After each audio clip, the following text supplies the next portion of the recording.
तो गाइस बहुत दिनों के बाद आज मैं वीडियो डाल रहा हूँ। कम से कम 7-8 दिन पहले मैं अपना वीडियो यूट्यूब पे डाला था।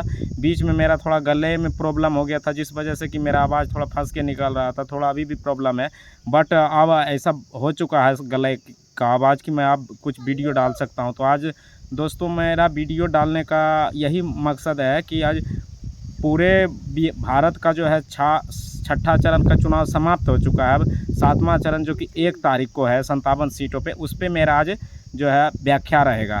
तो गाइस मैं यही कहना चाहता हूँ कि ये जो गर्मी पड़ रही है, ये सियासी गर्मी और कुदरती गर्मी दोनों अपने उफान पे है। इधर मतलब कि आम आदमी गर्मी से परेशान है और उधर चुनाव का माहौल है जिससे कि नेता परेशान है। तो बस मेरा आज वीडियो बनाने का ज़्यादा कोई वो नहीं है। आज दौसल जी भी अपना वीडियो नहीं शूट कर पाएंगे, तो आज मेरा ही वीडियो एक बनेगा।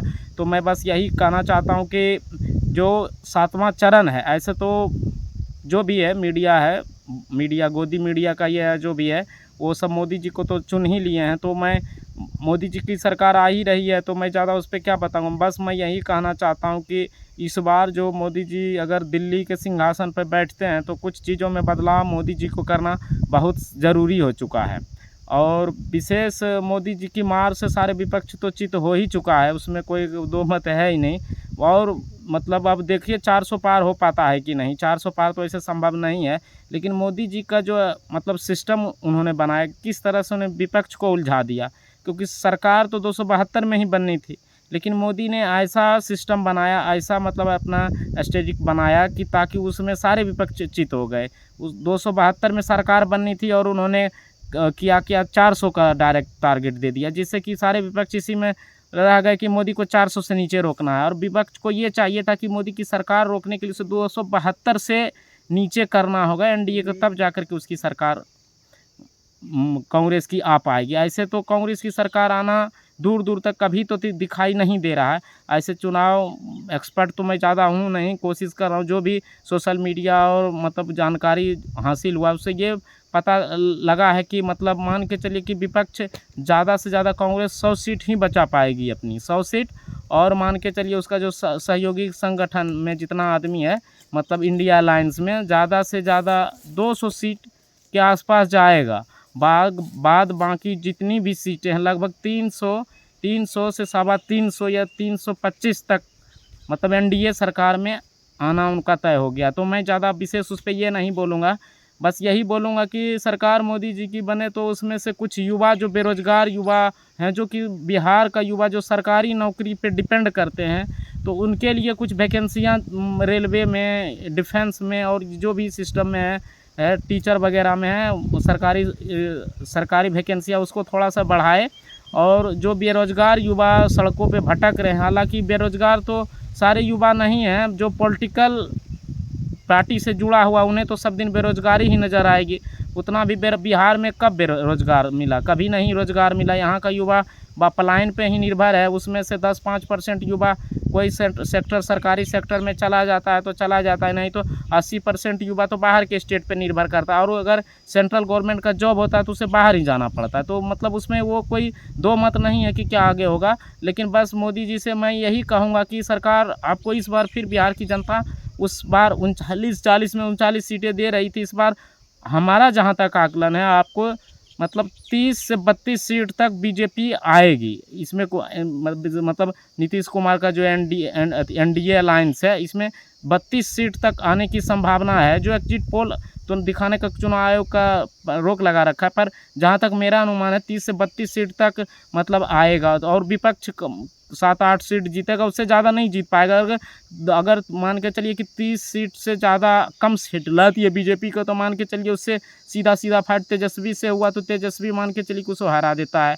अगर 30 सीट से थोड़ा ज़्यादा सीट लाएगा तो बीजेपी का जो अलायंस है वो मान के चलिए कि अपना मतलब साख बचाने में कामयाब हो जाएगा। ऐसा तो दिखाई नहीं देता कि 30-32 सीट से कम हो पाएगी बीजेपी, क्योंकि बिहार का जो भी चुनाव होता है वो जाति के आधारित ही चुनाव होता है, बाद बाकी विकास से उसे कोई मतलब नहीं है।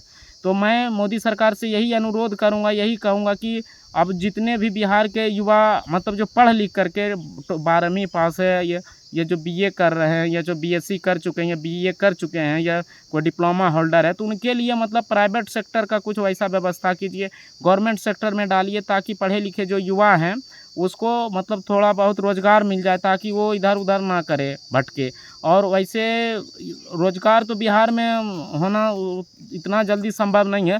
जैसे जो भी चुनावी मुद्दे बोल रहे हैं कि 500 सीट आ जाएगा, मतलब 10 लाख नौकरी दे दूंगा, 20 लाख नौकरी दे दूंगा, ये कर दूंगा, वो कर दूंगा, ये सिर्फ चुनावी मुद्दे हैं।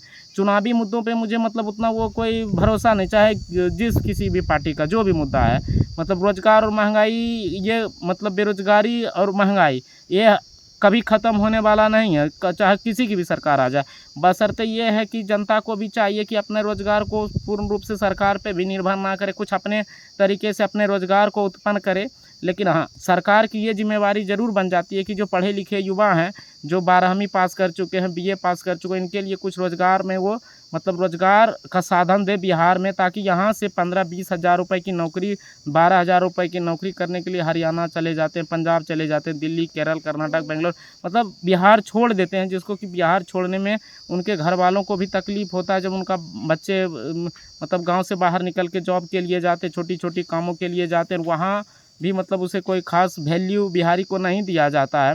बाद में जो भी बोले, लेकिन बिहारी को तो उतना वैल्यू नहीं दिया जाता, क्योंकि जो अपने स्टेट से दूसरे स्टेट में जॉब के लिए 10,000, 12,000, 15,000 रुपये की नौकरी के लिए जाएगा, उसका क्या वो रहेगा।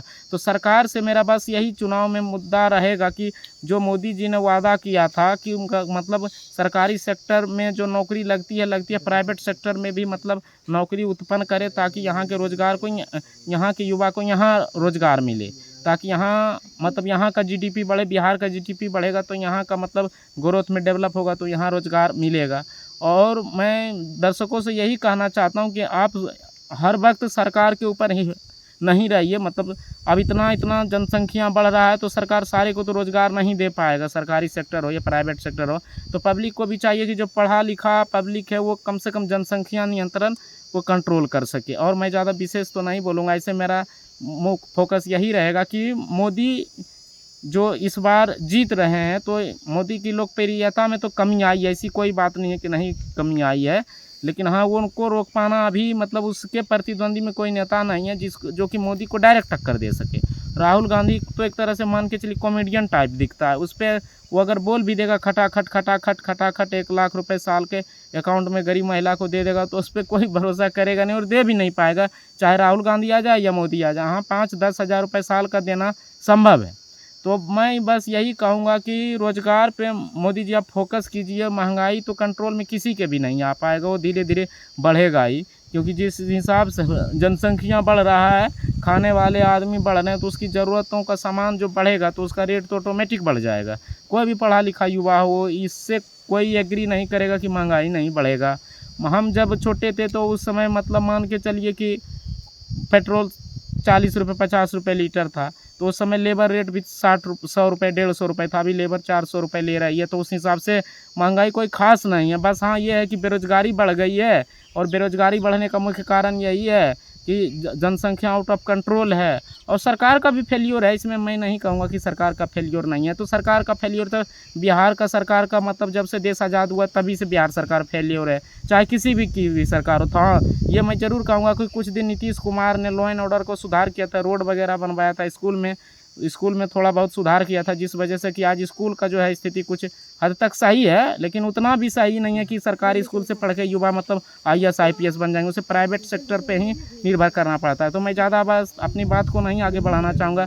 मैं यही कहना चाहूँगा बिहार के युवाओं से कि बिहार के युवा जो भी हैं, अपने काबिलियत, अपने स्किल्ड को मतलब बनाइए, और मतलब देश विदेश में भी अपना मतलब कोशिश कीजिए कि परचम को लहराइए। और हाँ, जो भी गरीब के बच्चे हैं, वो उन्हें चाहिए कि अपने बच्चे को मतलब सही शिक्षा से जोड़िए, तभी आपके बच्चे विकास कर पाएंगे। अन्यथा मैट्रिक इंटर के बाद आप सोच रहे हैं कि कोई बहुत बड़ा जानकारी हासिल करके बहुत बड़ा एक्सपर्ट बन जाएगा, तो ये संभव नहीं है। तो मैं आज मतलब ज़्यादा अपना वीडियो को लंबा नहीं करते हुए बस इसी बात के साथ मैं मतलब अपनी बात को समाप्त करना चाहूँगा कि जितने भी मुद्दे हैं, जो भी मुद्दे हैं, वो सब मुद्दे तो रहेंगे ही रहेंगे, और ये सभी सारे चुनावी मुद्दे हैं। कोई अभी कुछ जो भी बोल रहा है, मोदी बोल रहा है, राहुल बोल रहा है, ये तेजस्वी बोल रहा है, ये सारे के सारे फॉल्स बोल रहे हैं। ये चुनाव के वक्त जो भी मुद्दे होते हैं वो चुनावी मुद्दे होते हैं। असल मुद्दे की समस्या जब सरकार में बैठने के बाद दिखाई देता है कि सरकार क्या किया क्या नहीं किया।